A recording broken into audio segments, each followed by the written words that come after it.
पर आंटी खाने की प्लेट 3 क्यों रखी है? जिस पर ललिता का जवाब था, क्योंकि बेटा खाएंगे सिर्फ 3 ही लोग। आखिर ललिता के इस मिस्टीरियस जवाब का राज क्या था, जानेंगे कि शॉर्ट फिल्म में जिसका नाम है मनोरंजन।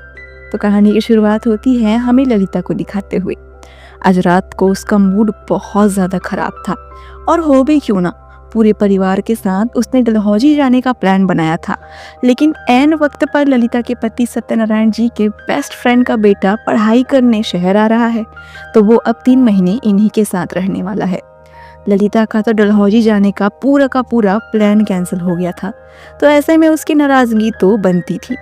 सत्यनारायण जी भी ललिता से माफी मांगने लगते हैं और कहने लगते हैं कि अरे रघु ने पहली बार मुझसे किसी चीज का फेवर मांगा है, ऐसे कैसे मना कर देता। ललिता भी इस बात को समझ गई, लेकिन आज रात उसे मन मारकर ही सोना पड़ा। उसका डलहौजी जाने का प्लान कैंसिल हो चुका था। अगले दिन पूरी दोपहर को चिराग का इंतजार करते हुए बीतता है, जिसके बाद दोपहर को दरवाजे की घंटी बजती है। दरवाजे पे खड़ा था चिराग चौधरी, यानी सत्यनारायण जी के बेस्ट फ्रेंड का बेटा, जो पढ़ाई करने इस शहर में आ रहा है। ललिता चिराग को देखते ही कहती है कि अरे तुम कब आए? तुम्हारे आने के बारे में तो मुझे कोई जानकारी थी ही नहीं। चिराग भी डर सहम गया कि अरे पापा ने बताया क्यों नहीं कि मैं आने वाला हूँ। लेकिन तभी ललिता हंस पड़ी। वो चिराग के साथ एक मजाक कर रही थी कि उसे नहीं पता था चिराग आने वाला है। वो उसे बहुत ही प्यार से घर में वेलकम करती है और कहती है, अच्छा तो तुम हो चिराग चौधरी, 92% वाली। चिराग भी मजाक में कहता है 92.5% आंटी, जिसके साथ वो घर में दाखिल हो जाता है। बड़ी बाप का बिगड़ा हुआ ये लड़का घर को बहुत ही आराम से मुआयना कर रहा था, जैसे सत्यनारायण जी और ललिता जी कितने मिडिल क्लास है इस चीज का आकलन कर रहा हो। ललिता ने देखा कि चिराग अपना सूटकेस दरवाजे पर ही छोड़कर आ गया है, तो ऐसे में वो खुद जाती है और सूटकेस को खींचते हुए घर के अंदर लाती है, जिसके बाद वो चिराग से यहाँ वहाँ की बातें करने लगती है। चिराग की नजरें अभी भी घर को स्कैन कर रही थी, देखने के लिए कि आखिर इन लोगों की हैसियत क्या है। पर ललिता चिराग को बहुत ज्यादा पसंद कर रही थी। चिराग को देखते ही उसे जैसे अपने बच्चों की याद आ रही थी। तो ऐसे में वो चिराग को आंगन में लेकर जाती है और उसे बताने लगती है, 6 बजे से पापड़ का काम शुरू कर देती हूँ बेटा। 3 बजे टेम्पो वाला आता है जो इन पापड़ों को आसपास की दुकानों में पहुंचा देता है। खैर अच्छा हुआ तुम आ गए, वरना हमारा तो आज डलहौजी जाने का प्लान था। अगर हमें पता नहीं होता तो हम तो आज डलहौजी निकल चुके होते। इस पर चिराग हंसने लगता है और कहने लगता है, अरे आंटी न्यू ईयर में डलहौजी गया था, बहुत ही बोरिंग जगह है, आप मत जाइएगा। इस पर ललिता थोड़ी सी ऑफेंड होती है और कहती है, पर मुझे तो बहुत मन है डलहौजी जाने का, मिनी स्विट्जरलैंड कहते हैं उसे। इस पर चिराग फिर से हंसते हुए ललिता को कहता है, हाँ अब तो मैं 3 महीने के लिए यहाँ आ चुका हूँ ना, तो आपका छुट्टी जाने का प्लान तो टाइट ऑफिस हो चुका होगा। जिस बात से ललिता को हल्का सा बुरा लगता है, क्योंकि वाकई में चिराग के आने से उनकी छुट्टियों का प्लान कैंसिल हो गया था। लेकिन फिर भी वो मुस्कुराते हुए चिराग को एक पापड़ थमाती है और कहती है, लो पापड़ खाकर देखो और थोड़ा सा पानी भी पी लो, जुबान बहुत तीखी है तुम्हारी। जिसके बावजूद भी चिराग बेशर्मी से हंसते रहता है और वो ललिता से कहता है कि आंटी पापड़ ही खिला खिला के पेट भरोगी या कुछ खाने को भी दोगी? तो ललिता मुस्कुराते हुए चली जाती है पकोड़े बनाने के लिए। लेकिन यहाँ भी चिराग बेशर्मी से कह देता है कि आलू वाले पकोड़े बनाना आंटी, मुझे बाकी कोई पकोड़ा पसंद नहीं है। तो ललिता भी उसकी इस हुक्म को मानते हुए किचन में जाने लगती है। लेकिन हम देख पाते हैं कि ललिता के जाते ही चिराग पापड़ को फेंक देता है। अब यहाँ पर चिराग को हाथ मुंह धोना होगा, तो ललिता उसे उसका कमरा दिखाने ले जाती है। ये कमरा एक पुराना कमरा था और इन कमरे के सामानों को भी चिराग स्कैन करने लगता है। इस कमरे में नकली दांतों का सेट रखा हुआ था, कुछ पुरानी दवाइयाँ, पूजा रूम जिसमें लाइट अभी तक जगमगा रही थी, यूज की हुई कुछ चप्पल, जिसे देखते ही चिराग बिदक गया और कहने लगा, क्या मैं यहाँ रहूंगा? ललिता वहाँ पड़े हुए बिस्तर पर बैठ गई और चिराग को बताने लगी कि ये कमरा सत्यनारायण जी की माँ का कमरा है। उनकी मौत 7 साल पहले हो गई थी, तो अब वो कमरा वो चिराग को रहने के लिए दे रही हैं। चिराग इस कमरे में जमी हुई धूल को छूते हुए जिस तरीके से मुंह बना रहा था, उसे देखकर साफ समझ में आ रहा था कि उसे ऐसे कमरे की उम्मीद तो थी नहीं। लेकिन मिडिल क्लास सत्यनारायण जी और ललिता जी के घर में एकमात्र यही कमरा तो खाली था। ललिता जी प्यार से चिराग को अपने पास बुलाती है और कहती है, यहाँ बिस्तर में बैठो।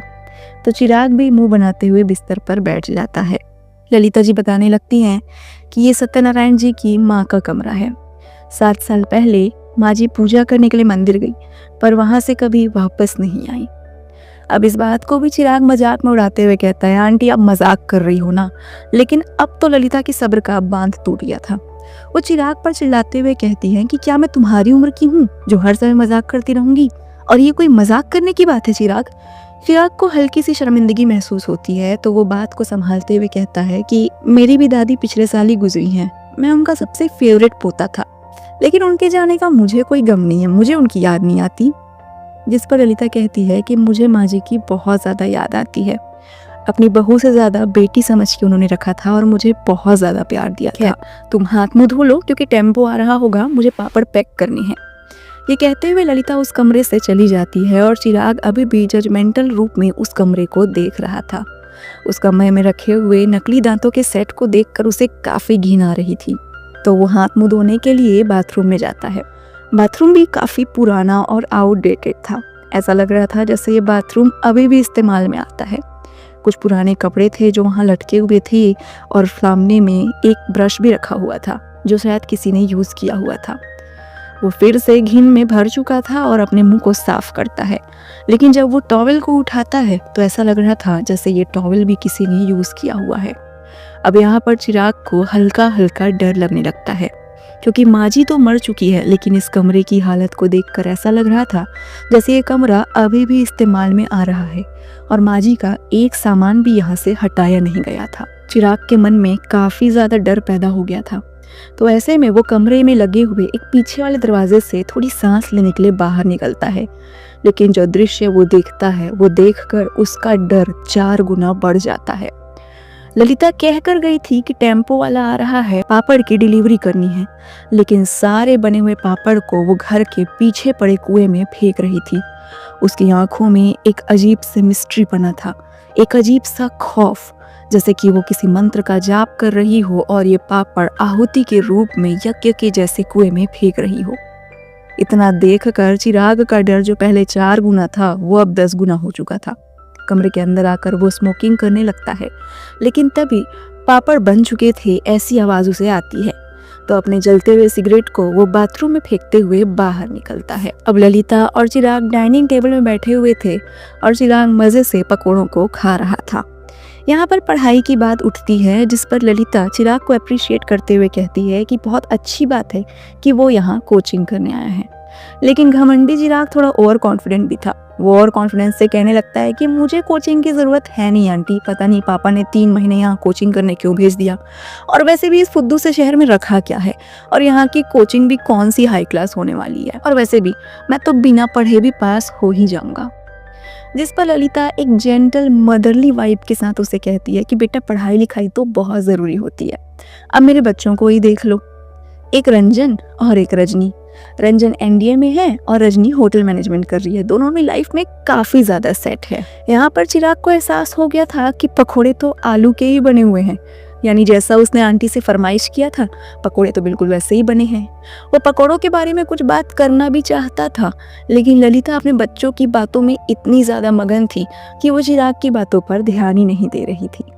वो आगे कहती है कि हाल ही में रजनी ने नया बॉयफ्रेंड बनाया है, जिस बात को उसने अपनी मम्मी को भी बताया है, क्योंकि वो ललिता से कोई भी बात नहीं छुपाती। अब ललिता इतनी कैजुअली अपने बच्चों और उनकी लव लाइफ के बारे में जिक्र कर रही है तो चिराग भी थोड़ा फैलने लगता है और थोड़ा कूल बनते हुए कहता है कि आंटी बच्चों की फ़ोटो तो दिखाओ, इस घर में तो किसी मेंबर की फ़ोटो दिखती ही नहीं है, लगता है आपको फ़ोटोग्राफ्स का शौक नहीं है। लेकिन अब तक ललिता जोन आउट हो चुकी थी। बाहर से आती हुई ट्रेन की आवाज़ उसे जैसे किसी और ही दुनिया में लेकर चली गई। वो कहने लगती है कि ये ट्रेन भी ना यहाँ के लोगों को वहाँ और वहाँ के लोगों को यहाँ ले जाने लगती है, हमारी दुनिया भी यही ट्रेन पूरी लेकर चली गई है। और अचानक ललिता का ध्यान भंग होता है। वो चिराग से कहती है कि उफ, ये फ़ोन की घंटी ना कितनी देर से बज रही है पर मुझे सुनाई ही नहीं दी, और वो भागते हुए फ़ोन को उठाने चली जाती है। लेकिन चिराग को तो कोई फ़ोन की घंटी आवाज़ नहीं आई, या हो सकता है ट्रेन का शोर इतना ज़्यादा है कि घंटी की आवाज़ उसमें दब गई। खैर ललिता फ़ोन का जवाब देने लगती है। फ़ोन के दूसरी तरफ उसके पति सत्यनारायण जी थे। वो उन्हें बताती है कि डलहौजी की टिकट्स को कैंसिल करा दी, क्योंकि चिराग अब आ गया है और उसका मन भी चिराग में काफ़ी ज़्यादा लग चुका है। इसके बाद वो फ़ोन को रख देती है और किचन में चली जाती है चाय बनाने के लिए। और जैसा कि उसने कहा था, वाकई में चिराग में उसका मन रम गया था। चिराग को भी वो किचन में बुलाती है ताकि वो उसकी हेल्प कर पाए। तो चिराग भी किचन में कप जमाने और चाय बनाने को लेकर हल्की फुल्की मदद ललिता की करने लगता है। और अब ललिता चिराग को एक समझाइश देती है, समझाइश कह लीजिए या इस घर में रहने का रूल नंबर 1। वो चिराग से कहती है, देखो बेटा, 7 साल पहले माँ जी गुजर गई थी, लेकिन सत्यनारायण जी अभी तक इस बात को प्रोसेस नहीं कर पाए हैं। तो तुम्हें भी सत्यनारायण जी के सामने बिल्कुल ऐसा ही प्रिटेंड करना है जैसे माँ जी हम लोग के साथ में ही है। अब इस बात को सुनकर चिराग को तो बस यही लग रहा था, कहाँ फंस गया इन मिडिल क्लास पागलों के बीच में। लेकिन ललिता अपनी समझाइश को जारी रखती है। कहती है, कुछ लोगों के जाने का दिमाग पे इतना गहरा सदमा लगता है ना कि हम प्रोसेस ही नहीं कर पाते कि वो इंसान अब हमारे बीच नहीं रहा। तो ऐसे में सत्यनारायण जी भी यही मानते हैं कि उनकी मम्मी मंदिर गई हैं और मंदिर से पूजा कर कर वापस ज़रूर आएंगी। तो ऐसे में तुम्हें भी ऐसे ही एक्ट करना है जैसे उनकी मम्मी इसी घर में रह रही हैं, इसी घर में खाती हैं, इसी घर में नहाती हैं और यहाँ तक कि वो उस कमरे में तुम्हारे साथ ही रह रही हैं। अब ये सुनते ही चिराग का डर जो पहले 10 गुना था वो अब 20 गुना हो गया था। वो आंटी से पूछता है, आंटी माँ जी मर चुकी है ना? ऐसे में ललिता हंसते हुए कहती है, हाँ बेटा। लेकिन सत्यनारायण जी इस बात को नहीं मानते हैं। इसी के साथ में वो 4 कप में चाय छानती हैं। चिराग फिर से पूछता है, ये चौथा कप किस लिए? जिस पर ललिता अपनी भौं को उठा देती है, यानी ऑब्वियस आंसर था माँ जी के लिए। जिसके बाद वो एक ऐसी बात कहती है जिसे सुनकर चिराग का डर अब 100 गुना होने वाला था, यानी उसकी फटके हाथ में आने वाली थी। ललिता कहती है, आज माँ जी का जन्मदिन है तो सत्यनारायण जी शाम को केक लेते हुए आएंगे और हम बर्थडे सेलिब्रेट भी करेंगे। तो तुम बिल्कुल ऐसा ही प्रिटेंड करना जैसे माँ जी हमारे साथ में ही हैं और इस बर्थडे में शामिल भी होना। चिराग के तो दिमाग के फ्यूज टोटली ऑफ हो चुके थे। कैसी फैमिली में आके फंस गया है, उसके पापा ने उसे कहाँ फंसा दिया, यही सब वो सोच रहा था कि अचानक दरवाजे की घंटी बजती है। सत्यनारायण जी आ चुके थे। तो चिराग ही दरवाज़ा खोलता है और सत्यनारायण जी चिराग का काफ़ी वार्मली वेलकम करते हैं। सच में वो केक का डब्बा और कुछ गिफ्ट पैकेट्स लेकर आए थे जिसे देखकर चिराग काफ़ी अनकंफर्टेबल हो गया था। सत्यनारायण जी चिराग से उसके पापा की बातचीत करते हैं और बताते हैं कि कैसे उसके पापा उसके बहुत अच्छे दोस्त हैं और वो काफ़ी मेहनती इंसान है और शायद इसी मेहनत के कारण वो इतने बड़े बिजनेसमैन हो पाए हैं। और चिराग एक बड़े से बंगले में रहता है जहाँ की वो मिडिल क्लास लोग इस छोटे से रेलवे क्वार्टर में रहते हैं। चिराग भी उनके मिडिल क्लास चीज का मजाक उड़ाते हुए कहता है, कहाँ अंकल, आंटी भी तो कमाती है ना, पापड़ का बिजनेस है उनका। इस पर सत्यनारायण जी कहते हैं, कहाँ पापड़ का बिजनेस है, एकमात्र चीज जो ये बेलती है वो है मेरा दिमाग। ऐसे मेरी बीवी ने तुम्हें कुछ खिलाया भी है या बस बातों से ही पेट भर रही है? यहाँ पर चाय की कप भी आ चुकी थी। चौथी कप जो माँ जी के नाम से रखी थी वो किचन में ढक कर रखी हुई थी। चिराग ललिता से सवाल भी पूछता है, आंटी कप 4 हैं लेकिन प्लेटें सिर्फ 3 क्यों हैं? जिस पर ललिता कहती है, बेटा क्योंकि खाएंगे सिर्फ 3 ही लोग। अब यहाँ पर केक खुलने लगता है और सत्यनारायण जी कहते हैं, माँ जी नहीं आई अभी तक। अब ये सुनते ही चिराग काफी डरने लगता है, लेकिन ललिता प्यार से जवाब देती है, मंदिर से आ गई होंगी, शायद पीछे के दरवाजे से अपने कमरे में घुस गई हूँ, हाथ मुंह धो रही हूँ, जाओ चिराग माँ जी को लेके आओ। अब ये सुनते ही चिराग के तो जैसे हाथ पांव फूलने लगे थे। उसे सच में सत्यनारायण के सामने अब ऐसा एक्ट करना था जैसे माँ जी इसी घर में है, लेकिन वो कमरे के अंदर जाएगा और वहां तो माँ जी मर चुकी है। किसे बाहर लेके आए, क्या बोले सत्यनारायण जी से, कैसी एक्टिंग करे? इसी उधेड़बुन में वो कमरे में चले जाता है और यहाँ सत्यनारायण जी मगन हो गए थे ललिता को सूट पीस दिखाने में। देखो माँ जी के लिए सूट पीस लेके आया हूँ, कैसा लग रहा है, माँ जी को पसंद आएगा? ललिता जी खुशी खुशी उस सूट पीस को देखने लगती हैं और कहने लगती हैं, हाँ हाँ माँ जी को बहुत ज्यादा पसंद आएगा। पर दूसरी तरफ चिराग को कुछ भी समझ नहीं आ रहा था। उसका डर का पारा 100%, 200%, 400% बढ़ते जा रहा था। लड़खड़ाते हुए कदमों से वो कमरे में दाखिल होता है और यहाँ वहाँ देखने लगता है, क्योंकि वो प्रोसेस ही नहीं कर पा रहा था कि क्या करना है कि अचानक बाथरूम से पानी चलने की आवाज आती है। इस कमरे में कोई था, मगर कौन? चिराग धीरे धीरे अपने लड़खड़ाते कदमों से बाथरूम की तरफ बढ़ने लगता है। जैसे ही वो बाथरूम का दरवाजा खोलता है, शीशे में उसे एक बुढ़िया की आकृति नजर आती है। बुढ़िया के चेहरे पे पानी था, बाल बिखरे हुए थे और ये देखते ही चिराग की चीख निकल आती है। इतनी तेज चीख कि सत्यनारायण जी और ललिता जी भागते हुए किचन से बाहर निकलते हैं और चिराग अपना सूटकेस लेकर उस घर से भाग चुका था। ललिता जी और सत्यनारायण जी को कुछ समझ नहीं आया था, लेकिन चिराग ने तो जैसे भूत ही देख लिया था। माजी बाथरूम में खड़ी थी, जिसे देखकर चिराग की हवाइयां निकल चुकी थी। पीछे से माजी भी दौड़ते भागते आती है और कहती है, कैसा लड़का है ये, मुझे देखकर ऐसे बिहेव कर रहा था जानो मानो किसी भूत को देख लिया हो। और तुम लोग मेरे बर्थडे का केक काटोगे भी कि नहीं काटोगे। यानी दोस्तों माजी यहाँ जिंदा थी। चिराग एक जिंदा इंसान को देख के डर गया था और ललिता इतना देर तक चिराग को बेवकूफ बना रही थी कि माजी खत्म हो गई है। मगर क्यों, ये तो हमें आगे समझ में आएगा। फाइनली केक कटिंग होती है। माजी अपने जन्मदिन को लेकर काफ़ी ज़्यादा खुश थी और वो ललिता को कहती है, ललिता केक खाने के बाद दवाई ज़रूर खा लेना, खाली पेट दवाइयाँ नहीं लेते। यानी ललिता को यहाँ कोई मानसिक बीमारी थी। और कहानी के अंत में हमें ललिता का कहा हुआ सेंटेंस, क्योंकि बेटा खाएंगे सिर्फ 3 लोग, ये हमें समझ में आता है। चौथा कप जो किचन में ढक कर रखा हुआ था वो माजी को दिया जाता है। माजी आराम से चाय की चुस्कियाँ लेती हैं और यहाँ पे 3 प्लेट में केक निकाली गई थी, माजी के लिए, ललिता के लिए और सत्यनारायण जी के लिए। तीनों मजे से केक खाते हैं, जिसके बाद कहानी के अंत में ललिता अपने सूटकेस के पास जाती है। सूटकेस से वो एक फ़ोटो निकालती है। इस फोटो में थे ललिता जी, उनके हस्बैंड और उनके 2 बच्चे रंजन और रजनी। जिस फोटो को देखकर ललिता क्रीपी स्माइल करते हुए कहती है, मैंने कहा था ना हम डलहौजी जरूर जाएंगे। जिसके साथ ये कहानी खत्म हो जाती है। तो बहुत सारे लोगों को कहानी अभी तक समझ में आई नहीं होगी, तो चलिए डीप डाइव करते हैं इस कहानी को जानने के लिए कि आखिर इस कहानी में हुआ क्या। वास्तव में इस कहानी में जितने हिस्से ललिता ने बताए थे, काफी हद तक वो कहानी सच थी, लेकिन किरदार अलग अलग थे। 7 साल पहले इस घर में माजी की मौत नहीं हुई थी।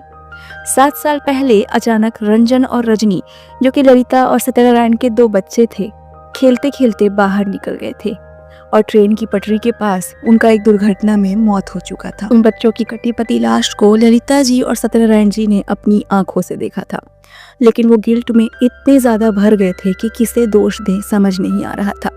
उन्हें बस ये लगा कि बच्चे बॉल खेलते खेलते अपनी नादानी में ट्रेन की पटरी तक पहुंच गए, लेकिन उनकी तो पूरी दुनिया ही लुट गई थी। इस पूरे घर में अब बस सूनापन था।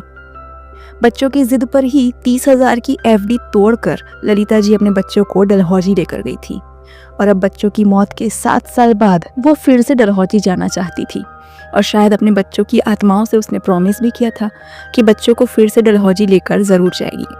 लेकिन चिराग के आने से उसका सारा प्लान जैसे कैंसिल हो गया, जिस बात को वो बर्दाश्त नहीं कर पाई, क्योंकि उसने खुद कहा था ना, कुछ लोगों के जाने के बाद उनका सदमा इतना गहरा होता है कि लोग प्रोसेस ही नहीं कर पाते कि वो लोग अब उनके बीच नहीं रहे।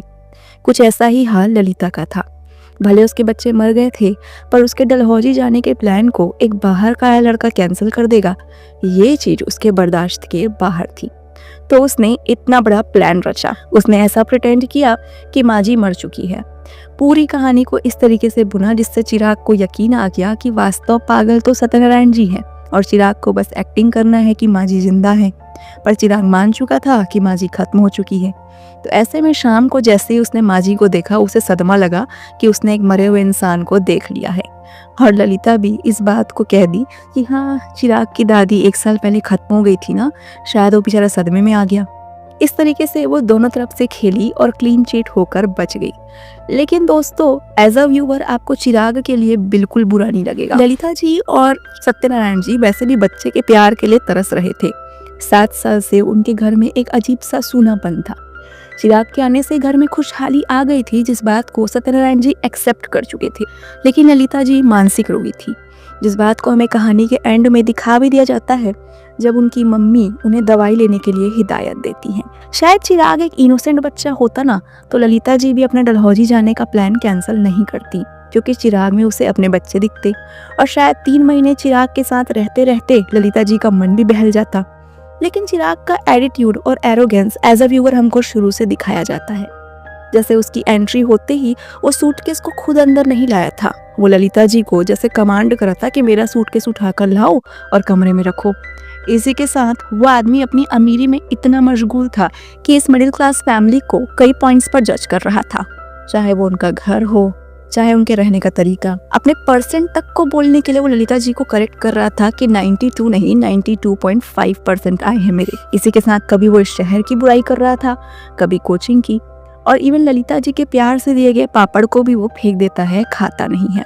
तो इस बात से हमें समझ में आ जाता है कि शुरू से ही वो कूल बनने के चक्कर में इतना सार्कास्टिक बिहेव कर रहा था कि ललिता जी को बुरा लगेगा ही, पर इसी के साथ में वो इनसेंसिटिव भी था, क्योंकि जब ललिता जी उसे झूठ मूठ में बता रही थी कि माँ जी खत्म हो गई है, तो उसने कहा उसकी भी दादी खत्म हो गई थी, लेकिन उसे उसकी याद नहीं आती। यानी चिराग एक बिगड़ा हुआ बच्चा था। भले उसके घर वालों ने उसे बेल्ट ट्रीटमेंट नहीं दिया, पर ललिता जी का ये शॉक ट्रीटमेंट कहीं ना कहीं आपको एक सुकून देता है कि लड़का ये चीज़ डिजर्व करता था।